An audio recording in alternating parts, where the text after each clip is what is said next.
name is Caroline, and I want to present this very simple trading system for you. As you can see, the chart is pretty clear, and I learned something a while ago from Todd Mitchell. I don't know if you've heard him. If you've not checked my blog, search for him, Todd Mitchell. You'll see a video from him. Watch that video. It's really interesting. Okay, in the chart he was using, there was virtually no indicators on the chart. But I wanted to make it simple for myself that when I see A, I do B. When I see C, I do A. So this is what is happening here on this chart. This is a 1-hour chart, and what I've seen from back testing the system, I've seen that most of the time when you enter a trade, it actually usually move about 100 pips and above, about 120, 130. So that's how I'm working, and that's how I'm gonna show you. As you can see, it's there keeping your chart clean. Only 3 indicators: the 200 moving average. It can be any one, whether just choose any one, but make sure that you're using the same with the 200, and the 13 moving average is this one, and the parabolic chart. That is all you need on this chart. So what happened is I usually look at the chart and see what is happening here. From what I learned from Todd regarding trend following, it's so interesting, and I see it so in the chart. So the chart is like telling me something right now when I see this happening. It's pretty exciting. So I'm showing you this. Okay, look at what happened here. The price candle for this hour closed below the 200 moving average. Now, if I was sitting on my machine at this point in time, I would go short immediately and put my stop loss 100 pips away, because the parabolic SAR is far above the 100 points that I can take as a loss. So that's what I do. But most of the time, when the trade starts to move normally, the parabolic SARs you will see when you're trading setup occurs, it's usually below that 100 point loss that you can take. But anytime it occurs like this, where the parabolic SAR is really far away, what you do, you just put your stop loss 100 pips away from your entry, and this trade still would have worked pretty well. It would not have even gone towards your stop loss, your initial stop loss there at 100 points. So you see that this trade would have gone pretty well in your favor. And usually I'll target 100 pips under for the 1-hour chart. I'll usually target 100 pips. This works the same. You can set this thing up on any time frame and just follow the setup. And in this case, you can see the price came back up, hit the parabolic SAR, and this counter trend. So if you want to trade the counter trend, it's the same thing.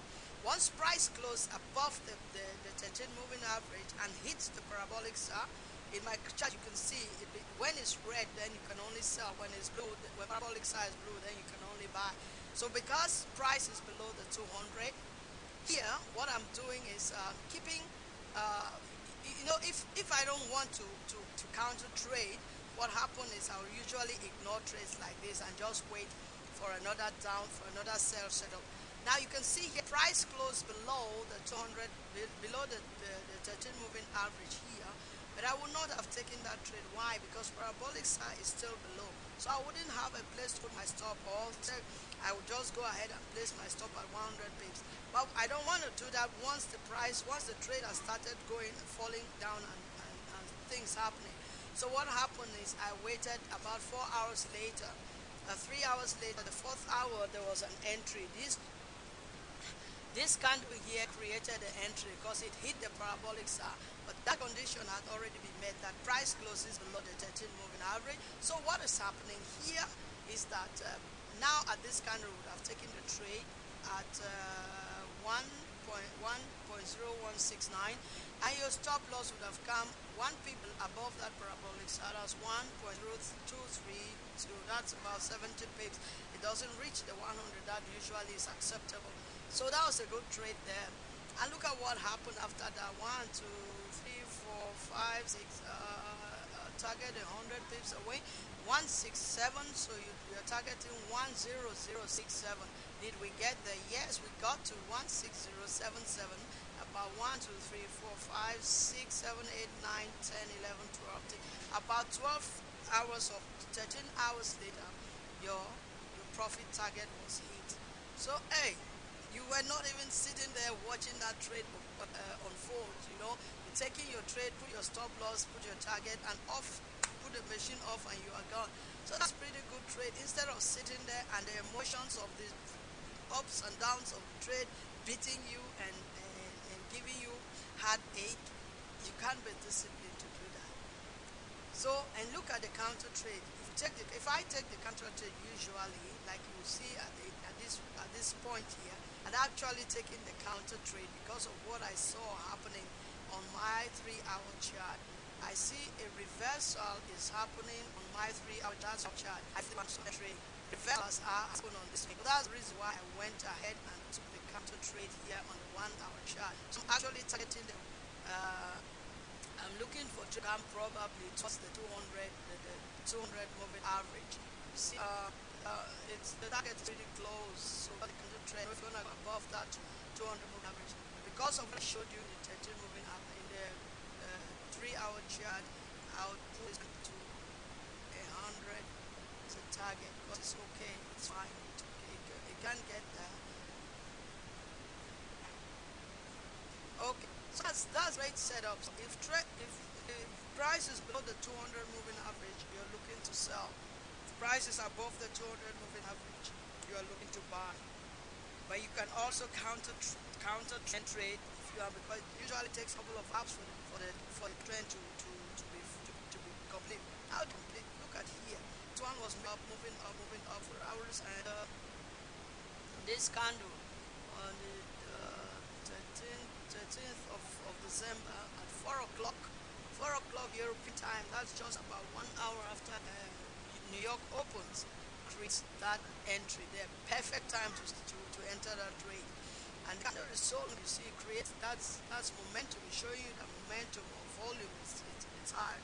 So I just took the trade and put my stop loss and my target. That's what I do. And do that away from your machine. A couple of hours later, 1, 2, 3, 4, 5 hours later, you were already in profit. You took the trade here at 1.0080, and target was 99.80. We didn't quite get there. Let's see, the low here was 81, so it didn't quite, just 1 pip to get to. It was 99 pips. So hey, you can use your discretion. If you're sitting on a machine, you can close it at that point, or you can still wait, hold on to the really closes above the 13 moving average. What you want to do is to close the trade. Close the trade and then you wait. But just a hours later, you see there's a reversal. Out the parabolic side. When I see something like this, at this point in time, I'll increase my lot size because what it's happening. You said the parabolic side is just 1 dot. The change occurs. When that happens, I am going in for the trade because I know that it did not even have the capacity, the volume, the ability to even move up for hours before making that, and it just did. So I can watch that the size is high on mine. So I was gonna go short at that candle here, but maybe big time, and just before you see that, you see 4 hours later, down almost every 4 hours later. So I try to close the trade there. And here you can see a counter trade happening. You see it produces that high there, and started coming down again. So usually what happens when it goes up counter trend, it creates a lower high, comes down and creates a new low. Here also a lower high, comes down, gets a new low. Here a lower high, but this low was not a new low, and the price return. So if you get not as a market or some other indicator there, maybe RSI, you might see vendors coming here. This is good place to know that I think the strength of the trend is changing. I couldn't create a new low, but actually now it's taking out that high. So that gives you an indication from Todd's teaching on trend trading. It gives you an indication that the downward end on this hour chart is pretty over for now. So, but it's not the 200 you do. Now comes in your counter trend strategy. Right? You're going to have to this one. I don't know what happened. This might easily turn against this trade. But hey, the stop loss is there to protect me. That's the reason why initial stop losses are there. Now I'm not on this machine. So what I can do also is to change this stop and give it a trailing stop. So when I'm out of the machine, when it moves in my favor, I can block it on profits as it moves along. So that's the counter trade. And so this software is from FXCM Markets Hope 201. It's pretty simple and clear. So I hope that this helps you. Again, let me recap. Two moving averages, parabolic price below 200. You are looking to go short. You can see that in this counter trend. You wait, patient wait. You have a setup here. Price is below 13 moving average and it has hit the parabolic star. Always try to take the trade at the moment that hits parabolic star, because from there it starts to move. So your stop loss would have come 1 pip above the value. I came in the middle of the trend. I'm gonna take this, and if it's less than 100, I'm gonna take wherever I am in this trade. I'm gonna calculate from here that entry there and see how far it has gone down. If it's at 100, then I don't mind taking the trade. But if it's below about 20, 30 or so, I can still take trade, knowing that there's potential to move about 50 more pips before it begins to change direction. So I want here. But you see that is here. You see A, you do B. You see this, you enter the your stop loss there, get away from the machine, and avoid the emotions that come with day-to-day trade. If you don't have patience, please ask it from your creator. God made you. He knows you. He knows who you are. And trading is such a good profession. Why? Because it helps you learn things that you never knew about yourself. So I hope that this video helped out. But please leave a message. Leave a message on my blog and let me know what you think about this.